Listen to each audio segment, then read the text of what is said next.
ಸ್ನೇಹಿತರೆ, ಮೀಡಿಯಾ ಮಾಸ್ಟರ್ಸ್ಗೆ ಸ್ವಾಗತ, ಸುಸ್ವಾಗತ. ಗೆಳೆಯರೆ, ಕೇರಳದಲ್ಲಿ ಮೊದಲ ಬಾರಿಗೆ 15 ಮಂದಿ PFI ಕಾರ್ಯಕರ್ತರಿಗೆ ಅಲ್ಲಿನ ಜಿಲ್ಲಾ ಸೆಷನ್ಸ್ ನ್ಯಾಯಾಲಯ ಮರಣ ದಂಡನೆಯನ್ನ ವಿಧಿಸಿ ತೀರ್ಪನ್ನ ಕೊಟ್ಟಿದೆ. ಬಿಜೆಪಿ ನಾಯಕರೊಬ್ಬರನ್ನ ಅವರು ಮನೆಗೆ ನುಗ್ಗಿ ಅತ್ಯಂತ ಬರ್ಬರವಾಗಿ ಕೊಲೆ ಮಾಡಿದ ಆರೋಪದ ಮೇರೆಗೆ 15 ಮಂದಿಗೆ ಮರಣ ದಂಡನೆಯನ್ನ ವಿಧಿಸಲಾಗಿದೆ. Rarest of the rare case ಅಂತ ನ್ಯಾಯಾಲಯ ಹೇಳಿದೆ. ಹಾಗಾದ್ರೆ ಅವತ್ತು ಏನಾಗಿತ್ತು? ಅಲ್ಲಿ ಕೊಲೆಯಾದ ಬಿಜೆಪಿ ನಾಯಕ ಯಾರು? ಆ ಪ್ರಕರಣದಲ್ಲಿ 15 ಮಂದಿಗೆ ಮರಣ ದಂಡನೆಯನ್ನ ವಿಧಿಸಿರೋದು ಯಾಕೆ ಅನ್ನೋದರ ಜೊತೆಗೆ PFI ಬಗ್ಗೆ ಕೂಡ ಒಂದಷ್ಟು ಮಾಹಿತಿಯನ್ನ ನಾವಿಲ್ಲಿ ನೋಡೋಣ.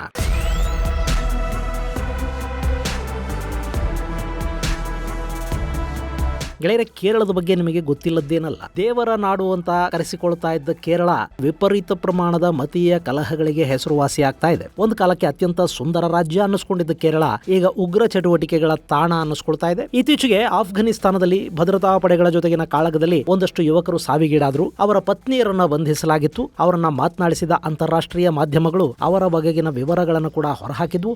ಆಗ್ಲೇ ಕೇರಳದಲ್ಲಿ ಐಸಿಸ್ನ ಬೇರುಗಳು ತುಂಬಾನೇ ಆಳಕ್ಕಿಳಿತಾ ಇವೆ ಅನ್ನೋದು ಗೊತ್ತಾಗಿತ್ತು. ಇಲ್ಲಿಂದ ಒಂದಷ್ಟು ಜನ ನೇರವಾಗಿ ಐಸಿಸ್ಗೆ ರಿಕ್ರೂಟ್ ಆಗಿದ್ರು ಮತ್ತು ಅವರು ಐಸಿಸ್ ಪರ ಹೋರಾಡೋದಕ್ಕೆ ಆಫ್ಘನಿಸ್ತಾನವನ್ನ ತಲುಪಿದ್ರು. ಅಲ್ಲಿ ಭದ್ರತಾ ಪಡೆಗಳ ಜೊತೆ ನಡೆದ ಗುಂಡಿನ ಕಾಳಗದಲ್ಲಿ ಒಂದಷ್ಟು ಜನ ಸಾವಿಗೀಡಾದ್ರೆ ಅವರ ಪತ್ನಿಯರು ಬಂಧಿತರಾಗಿದ್ರು. ಅವರು ಇನ್ನು ಅಲ್ಲಿನ ಜೈಲುಗಳಲ್ಲೇ ಇದ್ದಾರೆ. ಇನ್ನು ಕೇರಳದಲ್ಲಿ ಮತೀಯ ಸಂಘರ್ಷಗಳು ಕೂಡ ವಿಪರೀತ ಪ್ರಮಾಣದಲ್ಲಿ ನಡೆಯುತ್ತವೆ. ಅಲ್ಲಿ ಘರ್ಷಣೆಗಳಂತೂ ನಿರಂತರವಾಗಿ ನಡೀತಲೇ ಇರುತ್ತವೆ. ಬಲಪಂಥೀಯ ಸಂಘಟನೆಗಳ ಕಾರ್ಯಕರ್ತರ ಹತ್ಯೆಗಳೂ ಆಗತ್ವೆ. ಇಷ್ಟು ದಿನ ಕಮ್ಯುನಿಸ್ಟ್ ಹಾಗೂ ಬಲಪಂಥೀಯ ಸಂಘಟನೆಗಳ ನಡುವೆ ಮಾತ್ರ ಸಂಘರ್ಷ ಆಯಿತು. ಈಗ ಆ ಜಾಗಕ್ಕೆ PFI ನಂಥ ಇಸ್ಲಾಮಿಕ್ ಉಗ್ರ ಸಂಘಟನೆಗಳು ಕೂಡ ಬಂದು ಸೇರ್ಕೊಂಡಿವೆ. ಹೀಗಾಗಿ ಅಲ್ಲಿ ಆತಂಕದ ವಾತಾವರಣ ಸದಾಕಾಲ ಇದೆ ಅಂತ ಹೇಳ್ತಾರೆ.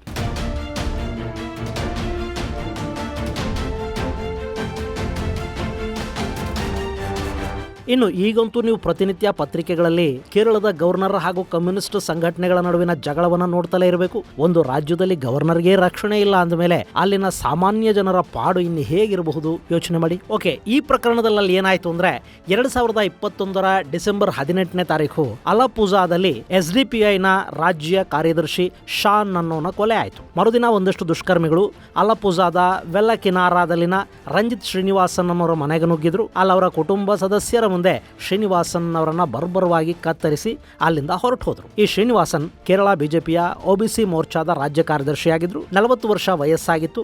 ಆತ ಮನೆಯಲ್ಲಿರುವಾಗಲೇ ಆತನ ಮೇಲೆ ದುಷ್ಕರ್ಮಿಗಳ ಪಡೆ ದಾಳಿ ಮಾಡಿತು. ಅದರಲ್ಲಿ 12 ಮಂದಿ ಇದ್ರು ಅಂತ ಹೇಳಲಾಯಿತು. ಶ್ರೀನಿವಾಸನ್ ಅವರನ್ನ ಮಾರಕಾಸ್ತ್ರಗಳಿಂದ ಭೀಕರವಾಗಿ ಕೊಚ್ಚಿ ಕೊಲೆ ಮಾಡಲಾಗಿತ್ತು. ಅವರ ದೇಹದ ಮೇಲೆ 56 ಗಾಯದ ಗುರುತುಗಳಿದ್ವು.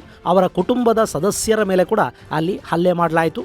ಶ್ರೀನಿವಾಸನ್ ಸ್ಥಳದಲ್ಲೇ ಸಾವಿಗೀಡಾದರು. ಇನ್ನು ಈ ಪ್ರಕರಣದಲ್ಲಿ ನಾಸಿಮ್, ಅಜ್ಮಲ್, ಅನೂಪ್, ಮೊಹಮ್ಮದ್ ಅಸ್ಲಂ, ಸಲಾಂ, ಸಫರುದ್ದೀನ್, ಅಬ್ದುಲ್ ಕಲಾಂ, ಮನ್ಷಾದ್ ಹೀಗೆ ಒಟ್ಟು 15 ಮಂದಿಯ ಮೇಲೆ ಚಾರ್ಜ್ ಶೀಟ್ ದಾಖಲಾಯಿತು. ಅಲಪುಜಾ ನ್ಯಾಯಾಲಯದಲ್ಲಿ ಪ್ರಕರಣದ ವಿಚಾರಣೆ ನಡೆದು ಅಲ್ಲಿನ ಜಿಲ್ಲಾ ನ್ಯಾಯಾಧೀಶೆ ವಿ ಶ್ರೀದೇವಿ ಅವರು 15 ಆರೋಪಿಗಳಿಗೆ ಮರಣ ದಂಡನೆಯನ್ನ ವಿಧಿಸಿದ್ದಾರೆ. ಈ ಪ್ರಕರಣವನ್ನ rarest of the rare case ಅಂತ ಪ್ರಾಸಿಕ್ಯೂಷನ್ ವಾದ ಮಂಡಿಸಿತು. ಮನೆಗೆ ನುಗ್ಗಿ ಕುಟುಂಬದ ಸದಸ್ಯರು ಅಂದ್ರೆ ಶ್ರೀನಿವಾಸನ್ ಅವರ ತಾಯಿ, ಪತ್ನಿ ಹಾಗೂ ಮಕ್ಕಳ ಎದುರಲ್ಲೇ ಭಯಾನಕವಾಗಿ ಕೊಲೆ ಮಾಡಿದ್ದಾರೆ ಅಂದರೆ ಆರೋಪಿಗಳಿಗೆ ತಾವು ಮಾಡ್ತಾ ಇರೋ ಕೃತ್ಯದ ಬಗ್ಗೆ ಅರಿವಿತ್ತು ಮತ್ತು ಅಲ್ಲಿ ಭಯ ಉಂಟು ಮಾಡೋ ಕಾರಣಕ್ಕೇನೆ ಕುಟುಂಬದ ಸದಸ್ಯರ ಮುಂದೆ ಹಾಡು ಹಗಲೇ ಮನೆಗೆ ನುಗ್ಗಿ ಕೃತ್ಯವನ್ನ ಎಸಗಿದ್ದಾರೆ ಅಂತ ಪ್ರಾಸಿಕ್ಯೂಷನ್ ತನ್ನ ವಾದದಲ್ಲಿ ಹೇಳ್ತು. ಹಾಗೆ ಶ್ರೀನಿವಾಸನ್ ಅವರ ಮೇಲೆ ನಡೆದ ಹತ್ಯೆಯಲ್ಲಿ 12 ಮಂದಿ ಪ್ರತ್ಯಕ್ಷವಾಗಿ ಭಾಗಿಯಾಗಿದ್ರು. ಆ ಪೈಕಿ 8 ಮಂದಿ ಮನೆಯೊಳಕ್ಕೆ ನುಗ್ಗಿ ಮಾರಕಾಸ್ತ್ರಗಳಿಂದ ದಾಳಿ ಮಾಡಿದ್ರೆ ಇನ್ನುಳಿದ 4 ಮನೆಯ ಮುಂಭಾಗದಲ್ಲಿ ಆಯುಧಗಳನ್ನ ಹಿಡ್ಕೊಂಡು ನಿಂತಿದ್ರು. ಅಲ್ಲಿ ಶ್ರೀನಿವಾಸನ್ ತಪ್ಪಿಸ್ಕೊಳ್ಳೋದಕ್ಕೆ ಪ್ರಯತ್ನ ಪಡಬಾರದು ಮತ್ತು ಹೊರಗಿನಿಂದ ಕೂಡ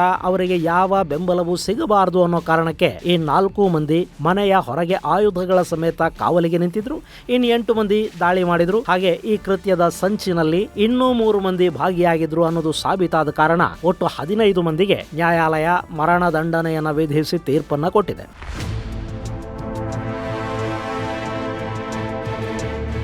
ಗೆಳೆಯರೆ, ಕೇರಳದಲ್ಲಿ 15 ಮಂದಿಗೆ, ಅದರಲ್ಲೂ PFIನ ಕಾರ್ಯಕರ್ತರಿಗೆ ಮರಣದಂಡನೆ ಆಗ್ತಾ ಇರೋದು ಇದೇ ಮೊದಲ ಬಾರಿ. ಇನ್ನು 2021ರಲ್ಲಿ ನಡೆದ ಕೃತ್ಯದ ಬಗ್ಗೆ 2024ರ ಆರಂಭದಲ್ಲೇ ತೀರ್ಪು ಕೂಡ ಹೊರಬಿದ್ದಿದೆ.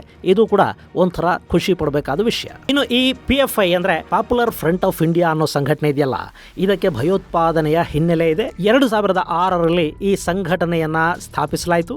ಇದು ಕೇರಳದ ನ್ಯಾಷನಲ್ ಡೆಮೊಕ್ರೆಟಿಕ್ ಫ್ರಂಟ್, ಕರ್ನಾಟಕದ ಫೋರಂ ಫಾರ್ ಡಿಗ್ನಿಟಿ ಮತ್ತು ತಮಿಳುನಾಡಿನ ಮನಿತಾ ನೀತಿ ಪಸರಣಿ ಅನ್ನೋ 3 ಸಂಘಟನೆಗಳು ಸೇರಿ ಹುಟ್ಟಿದ ಸಂಘಟನೆ PFI. ನಿಮಗೆ ಸಿಮಿ ಅಂದ್ರೆ student Islamic movement of India ಅನ್ನೋ ಸಂಘಟನೆ ಬಗ್ಗೆ ಗೊತ್ತಿರಬೇಕು. ಸಿಮಿ ಕೂಡ ಇಸ್ಲಾಮಿಕ್ ವಿದ್ಯಾರ್ಥಿ ಸಂಘಟನೆ ಅಂತ ಗುರುತಿಸಿಕೊಂಡು ಭಾರತದಲ್ಲಿ ಸಾಕಷ್ಟು ಭಯೋತ್ಪಾದಕ ಕೃತ್ಯಗಳಲ್ಲಿ ಭಾಗಿಯಾಗ್ತಾ ಇತ್ತು. ಈ ಹಿನ್ನೆಲೆಯಲ್ಲಿ ಕೇಂದ್ರ ಸರ್ಕಾರ ಈ ಹಿಂದೆನೆ ಸಿಮಿಯ ಮೇಲೆ ನಿಷೇಧವನ್ನ ಹೇರಿದೆ. ಹೀಗೆ ಸಿಮಿ ಬ್ಯಾನ್ ಆದ ನಂತರ ಹುಟ್ಟುಕೊಂಡಿದ್ದು ಈ PFI ಅಂದ್ರೆ ಪಾಪ್ಯುಲರ್ ಫ್ರಂಟ್ ಆಫ್ ಇಂಡಿಯಾ. ಇನ್ನು ಈ PFI ಆರಂಭದಲ್ಲಿ ಸಾಮಾಜಿಕ ಕಾರ್ಯಗಳನ್ನು ಮಾಡುವ ಸಂಘಟನೆ ಅಂತ ಹೇಳ್ಕೊಳ್ತು. ತಮ್ಮ ಮತಕ್ಕೆ ಸಂಬಂಧಪಟ್ಟ ಕೆಲಸಗಳನ್ನ ನಾವು ಮಾಡ್ತೀವಿ ಅಂತ ಹೇಳ್ಕೊಳ್ತು. ಆದ್ರೆ ಅವರು ಮಾಡ್ತಾ ಹೋಗಿದ್ದು ಭಯೋತ್ಪಾದಕ ಕೃತ್ಯಗಳನ್ನ, ಕೋಮು ಗಲಭೆಗಳನ್ನ ಪ್ರಚೋದಿಸುವ ಕೆಲಸವನ್ನ, ಹಾಗೆ ಒಂದಷ್ಟು ಹತ್ಯೆಗಳನ್ನ.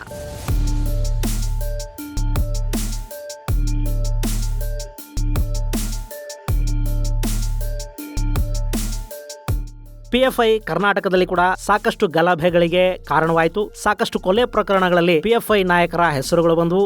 ಹಾಗೆ ರಾಜಕಾರಣಿಗಳ ಮೇಲಿನ ಹಲ್ಲೆಗಳಲ್ಲಿ ಕೂಡ PFI ಮುಖಂಡರು ಕಾಣಿಸ್ಕೊಂಡ್ರು. ನಿಮಗೆ ಮೈಸೂರಿನ ಶಾಸಕ ತನ್ವೀರ್ ಸೇಠ್ ಅವರ ಮೇಲೆ ನಡೆದ ಮಾರಣಾಂತಿಕ ಹಲ್ಲೆಯ ಬಗ್ಗೆ ನೆನಪಿದ್ರೆ, ಆ ಪ್ರಕರಣದಲ್ಲಿ ಭಾಗಿಯಾಗಿದ್ದವರು ಮತ್ತು ತನ್ವೀರ್ ಸೇಠ್ ಅವರ ಮೇಲೆ ಹಲ್ಲೆ ಮಾಡಿದವರು ಕೂಡ ಇದೇ PFI ಕಾರ್ಯಕರ್ತರೆ. ಹಾಗೆ CAA ವಿರುದ್ಧದ ಪ್ರತಿಭಟನೆಗಳು, ಕೇರಳ ಮತ್ತು ತಮಿಳುನಾಡಲ್ಲಿ ನಡೆದ ಸಾಕಷ್ಟು ಹತ್ಯೆ ಹಾಗೂ ಗಲಭೆಗಳು, ದೆಹಲಿಯಲ್ಲಿ ನಡೆದ ಗಲಭೆಗಳು, ಈ ಎಲ್ಲದರ ಹಿಂದೆ PFI ನ ಕೈವಾಡ ಇರುವುದು ಸಾಬೀತಾಯಿತು. PFIಗೆ ವಿದೇಶಗಳಿಂದ ಕೂಡ ಭಾರತದಲ್ಲಿ ಭಯೋತ್ಪಾದಕ ಕೃತ್ಯಗಳನ್ನು ನಡೆಸೋದಕ್ಕೆ ಹಣಕಾಸಿನ ಸಹಾಯ ಆಗ್ತಾ ಇದೆ ಅನ್ನೋದು ಮತ್ತು ಹಣದ ಹರಿವಿನ ಮೂಲಗಳ ಬಗ್ಗೆ ಕೂಡ ಬೇಹುಗಾರಿಕಾ ಇಲಾಖೆ ಮಾಹಿತಿಯನ್ನು ಕೊಡ್ತು. ಇದಾದ ನಂತರ ಕೇಂದ್ರ ಗೃಹ ಸಚಿವಾಲಯ PFI ಮೇಲೆ 2022ರಲ್ಲಿ 5 ವರ್ಷಗಳ ನಿಷೇಧವನ್ನು ಹೇರಲಾಯಿತು. PFI ಮೇಲೆ 2022ರಲ್ಲಿ ಅನ್ಲಾಫುಲ್ ಆಕ್ಟಿವಿಟೀಸ್ ಪ್ರಿವೆನ್ಷನ್ ಆಕ್ಟ್ ನ ಅಡಿಯಲ್ಲಿ ಕೇಂದ್ರ ಗೃಹ ಸಚಿವಾಲಯ 5 ವರ್ಷಗಳ ನಿಷೇಧವನ್ನು ವಿಧಿಸಿದೆ. ಕೆಳಗೆ ಒಂದೇ ಪ್ರಕರಣದಲ್ಲಿ 15 ಮಂದಿ PFI ಕಾರ್ಯಕರ್ತರಿಗೆ ಕೇರಳ ಮರಣದಂಡನೆಯನ್ನ ಘೋಷಣೆ ಮಾಡ್ತಾ ಇರೋದು ಇದೇ ಮೊದಲ ಬಾರಿ. ಹಾಗೆ ಭಾರತದಲ್ಲಿ 2022ರಲ್ಲಿ ಅತಿ ಹೆಚ್ಚು ಪ್ರಮಾಣದ ಮರಣದಂಡನೆಯ ಶಿಕ್ಷೆಯನ್ನ ಕೊಡಲಾಗಿತ್ತು. ಆ ವರ್ಷ ಒಟ್ಟು 165 ಮಂದಿಗೆ ಮರಣದಂಡನೆಯನ್ನ ವಿಧಿಸಲಾಗಿತ್ತು. ಆ ಪೈಕಿ ಗುಜರಾತ್ನ ಅಹಮದಾಬಾದ್ ನ್ಯಾಯಾಲಯ ಅಲ್ಲಿನ ಭಯೋತ್ಪಾದಕ ಕೃತ್ಯದಲ್ಲಿ ಭಾಗಿಯಾಗಿದ್ರು ಅನ್ನೋ ಕಾರಣಕ್ಕೆ 38 ಮಂದಿಗೆ ಮರಣದಂಡನೆಯ ಶಿಕ್ಷೆಯನ್ನು ವಿಧಿಸಿತು.